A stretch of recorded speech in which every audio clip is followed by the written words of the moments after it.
बोले वृंदावन बिहारी लाल की जय। विश्वस्य जन्म स्थिति संयमार्थे कृतावतारस्य पदाम्बुजं ते व्रजेम सर्वे शरणं यदीश स्मृतं प्रयच्छत्यभयं स्वपुंसां स्मृतं प्रयच्छत्यभयं स्वपुंसां। लोग हमारे भारत में दो शब्दों का बहुत ही अधिक प्रयोग करते हैं, वक्ता भी करते हैं। अब तो वो अज्ञानियों के मुख से बहुत निकलता है। प्रत्येक आदमी जब दुखी होता है तब एक शब्द का प्रयोग करते हैं कि हे भगवान अब तो मुक्ति दे दो, मुक्ति दे दो। उनसे पूछो कि मुक्ति क्या है जिसको तुम चाह रहे हो, कैसी मुक्ति दे दो। दुख से मुक्ति दे दे, फिर जैसे ही सुख आएगा फिर वही तुम करोगे, फिर वही अहंकार करोगे, फिर वही अपनों को परेशान करोगे, फिर वही निर्बलों को सताओगे। कोई पति पत्नी को सताने लगेगा, कोई पत्नी पति को सताने लगेगी, कोई पड़ोसी सताने लगेगा। जैसे ही तुम सुखी होते हो अर्थात दुख से मुक्ति मिल गई ना, तो बस आपको जैसे आपकी इंद्रियां स्वस्थ हुई, शरीर स्वस्थ हुआ, चित्त में काम भोगना कामना सब जागृत पुनः हो गया। इसको कैसे मुक्ति कहेंगे? और संसार के लोग ये भी कहते हैं, जब कोई व्यक्ति बहुत बीमार रहता है तब भी वो यही कहते हैं कि हे भगवान या तो ये ठीक हो जाए या फिर इसको मुक्ति दे दो। माने शरीर से छूट जाने का नाम मुक्ति है? नहीं। और यदि दुख है, आपको बड़ी समस्याएं हैं, बड़ी परेशानी है, तब भी आप कहते हैं कि मुक्ति दे दो। इसका मतलब है कि लोग जानते नहीं है कि मुक्ति क्या वस्तु है। यदि उनसे कहा जाए कि चलो अभी अभी मुक्ति दे देते हैं, लेकिन पत्नी साथ नहीं रहेगी, पति साथ नहीं रहेगा, बच्चे साथ नहीं रहेंगे, ये शरीर भी नहीं रहेगा, तुम्हें सदा के लिए मरना ही होगा, तो वो कहेगा महाराज ऐसी मुक्ति नहीं चाहिए। इसका तात्पर्य है कि लोगों को पता ही नहीं है कि मुक्ति क्या वस्तु है, मुक्ति है क्या, मुक्ति का ज्ञान ही नहीं है। तो ये लोग यही सोचते हैं कि दुख से मुक्ति हो जाए, हाँ तो ठीक है अभी हो जाएगी, लेकिन जैसे ही तुम सुखी होगे, जैसे ही स्वस्थ होगे, धन आ जाएगा, बल आ जाएगा, फिर वैसे के वैसे हो जाओगे, फिर उतने ही दुष्ट हो जाओगे, उतने ही निर्दयी हो जाओगे, वैसे ही हो जाओगे। इसका नाम मुक्ति नहीं है। हमारे यहाँ वक्ताओं ने भारी प्रचार कर रखा है मुक्ति का, मुक्ति मुक्ति, भगवान मुक्ति देते हैं।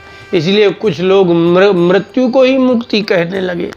वो कहते हैं कि ये बीमार बने रहते इससे अच्छा तो ये मुक्ति मिल जाए। मुक्ति का पता ही नहीं है कि मुक्ति क्या है। श्रीमद् भागवत का प्रारंभ हुआ।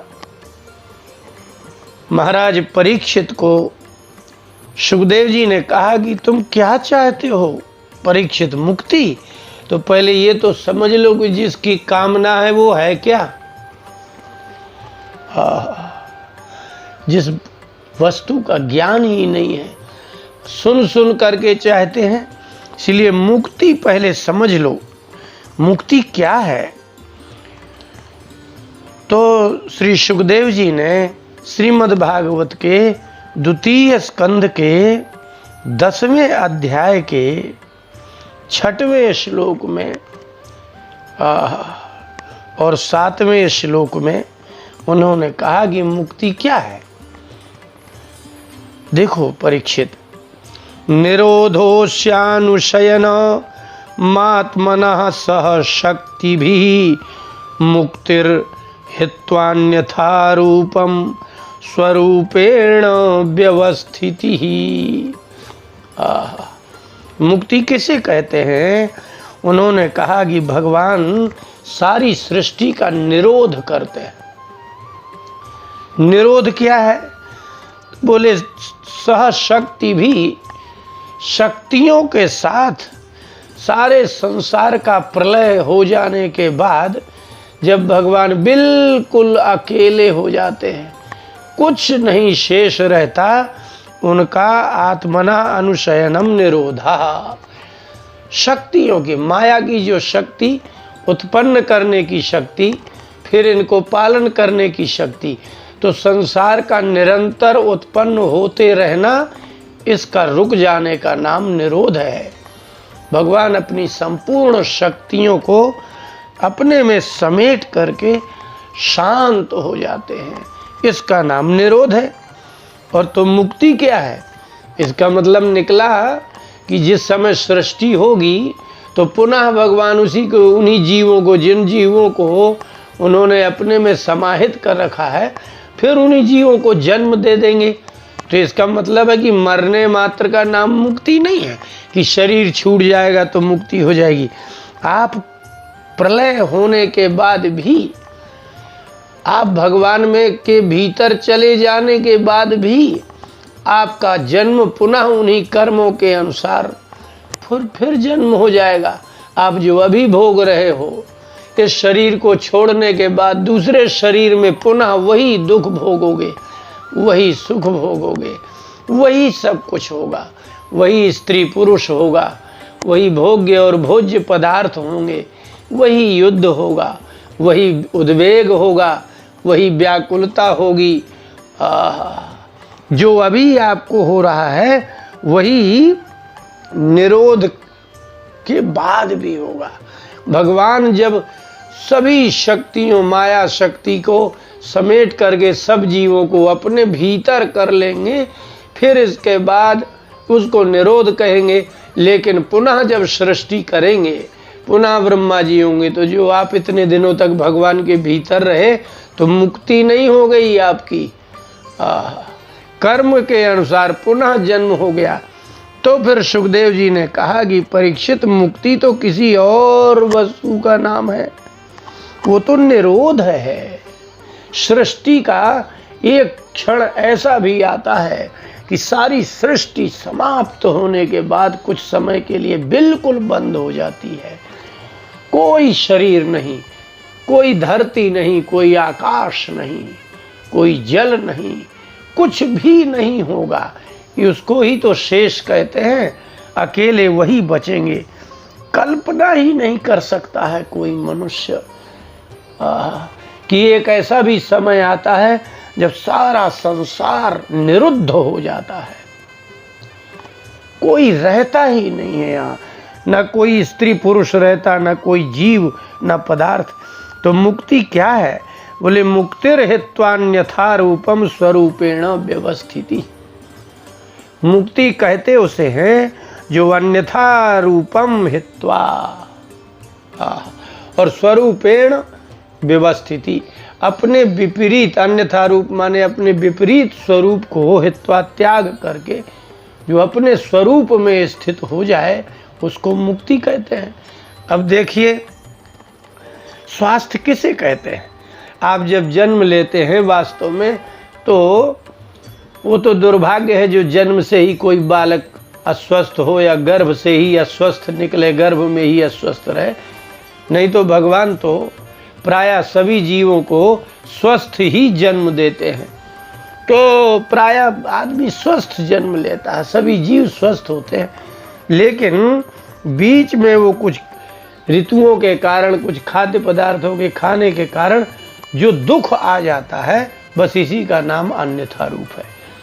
अर्थात अस्वास्थ्य, दुख, ये अन्यथा माने विपरीत स्वरूप है। ये जीव का स्वतः स्वरूप नहीं है। शरीर स्वस्थ ही उत्पन्न होता है, लेकिन जब वो बीमार हो जाता है तो अन्यथा स्वरूप कहलाया, विपरीत स्वरूप। तब आप क्या करते हैं? फिर से उसी स्वस्थ अवस्था में आने के लिए औषधियों का उपयोग करते हैं, वैद्य डॉक्टर का उपयोग करते हैं, अर्थात आपका सदा स्वस्थ रहना ही आपका स्वरूप है। आप सदा ही स्वस्थ रहना चाहते हैं, इसी का नाम स्वस्थ है। तो मुक्ति क्या हुई? बोले दुख की निवृत्ति हो जाए, दुख रहे ही नहीं। तो अन्यथा रूप क्या है आपका? आप जो कहते हो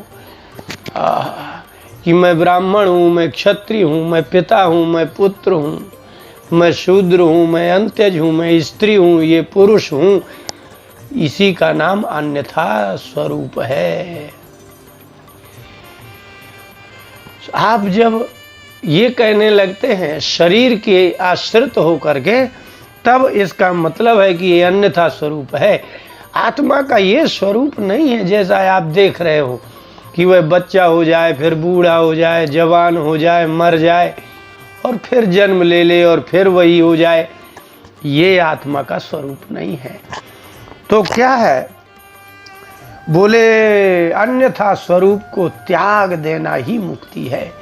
अर्थात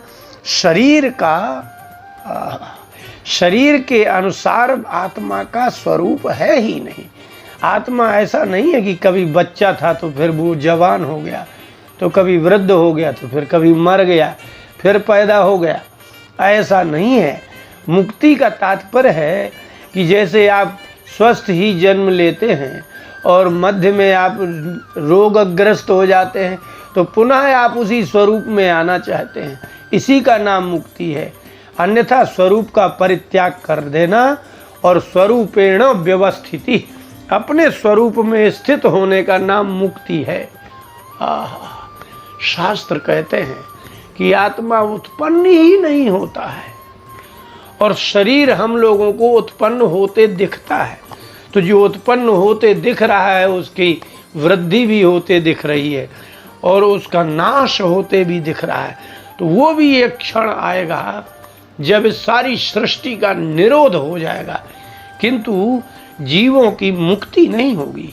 वो भगवान के उदर में रहते हुए भी जब पुनः सृष्टि होगी तो कर्म के अधीन होकर के वो फिर जन्म ले लेंगे। तो क्या मुक्ति हुई? इसका मतलब है कि आप इसी जन्म में जब आप अपने शरीर के इंद्रियों के शब्द, स्पर्श, रूप, रस, गंध, संसार के प्रत्येक पदार्थ के उपभोग करने से आपकी मुक्ति हो जाए और आप अपने आप को आत्मा के विषय में जान जाएं, इसी का नाम मुक्ति है। अब आपको खाने पीने जीने की भी बड़ी इच्छा है, जीविताशा बलीयसी, इसलिए स आश्रयः परम ब्रह्म परमात्मेति शब्दते। श्रीमद् भागवत के दूसरे स्कंद के 10वें अध्याय का 7वां। इस सारी सृष्टि का और मुक्ति का सर्वदा आत्मस्वरूप में रहने का नाम मुक्ति है। और उसका आश्रय कौन है? बोले परम ब्रह्म परमात्मा। इन शब्दते, इन शब्दों से कहा जाता है। आप उसको परब्रह्म कहते हो और क्या कहते हो? बोले परमात्मा कहते हो। इस सृष्टि का आधार परमात्मा है, परम ब्रह्म है। जब सारी सृष्टि एक दिन सब बंद हो जाएगी, वो अपनी शक्तियों से चला रहे हैं, अपनी शक्तियों को समेटेंगे। आप भगवान के उदर में रह करके भी आप मुक्त नहीं हो सकते। इसलिए उपनिषदों की घोषणा है, ऋते ज्ञानान न मुक्ति ही। जब तक आपको आत्मा का ज्ञान नहीं हो जाता तब तक आपकी मुक्ति होती ही नहीं है। बोले भक्तवत्सल भगवान की जय।